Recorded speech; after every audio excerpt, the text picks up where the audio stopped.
Najaribu kuhoji swali langu hapa ya kwamba hivi ni kweli wale wote ambao mnaunga mkono maovu, yote anejaribu kuwakosoa na kusema kwamba ili jambo lisifanyike hivi, wako watu mlio na position mbalimbali mnajaribu kuwachukulia hatua watu hao. Swali langu ambalo ninahoji, wewe ambaye unafikiria kumpiga mwenzio, kumuumiza, kumfunga, kumfanya unavyotaka na pengine hata kumuua, je, wewe hautakuja kufa? Kuna mtu utaishi milele?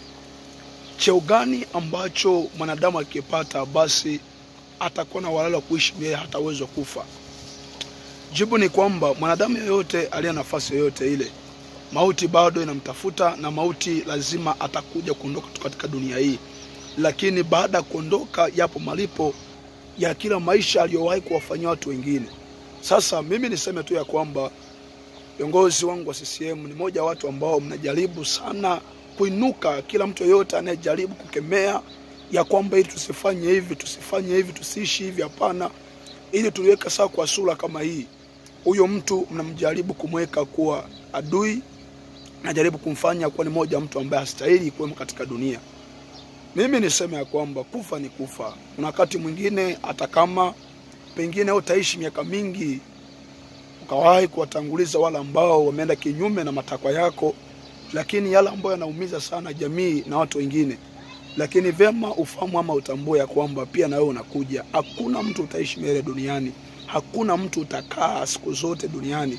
Kila mwanadamu utaonja mauti, na baada ya mauti hayo bado kuna malipo yako sawa na maisha ambayo uliwahi kuyaishi ama ulioyaishi ukiwa duniani, uliowafanyia watu wengine.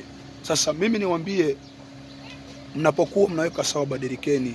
Msitafute, msijaribu kutaka kuumiza, msitafute njia kutaka kuwanyamazisha watu, aidha kwa kuwapiga, kwa kuumiza, kwa kuwafunga, kwa kuwatenga, kwa kuona kwamba ni moja watu ambao ni adui. Hapana, hapana. Tunapotakiwa ama tunapokuwa tunatafuta ufumbuzi juu ya taifa na juu ya kitu ambacho kiko sawa, tunayo haja kukaa tukajadili hoja ya mtu ambaye anakuwa ametoa, na hasa ile ambayo inaweza ikawa na ukweli ndani yake. Lakini si kila mtu ambaye anaweza kusema mfano fulani wa kitu ambacho si sahihi, huyo ndiye mnayemwataki na hatimaye kumweka kwa sehemu ya adui wenu wa maisha.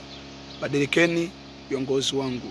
Hakuna cheo ambacho hakitaonja mauti, hakuna nafasi ambayo uliopo, hakuna fedha ulizopo, hakuna manufaa ambayo utajinufaisha ambayo hatapelekea ama atakayoziba wewe usiweze kufa na kuondoka katika dunia hii. Na baada ya kuondoka kuna malipo ambayo utalipa yanayostahili sawa na maisha ambayo yaishi. Badilika. Usia wangu ni huo na wito wangu ni huo. Badilikeni viongozi. Cheni kuwa na roho namna hiyo.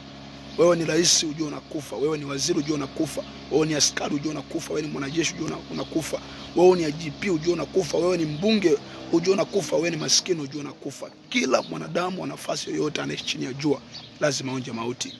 Badilikeni tuweze kulisongesha taifa letu liende kwa uzuri zaidi. Amen.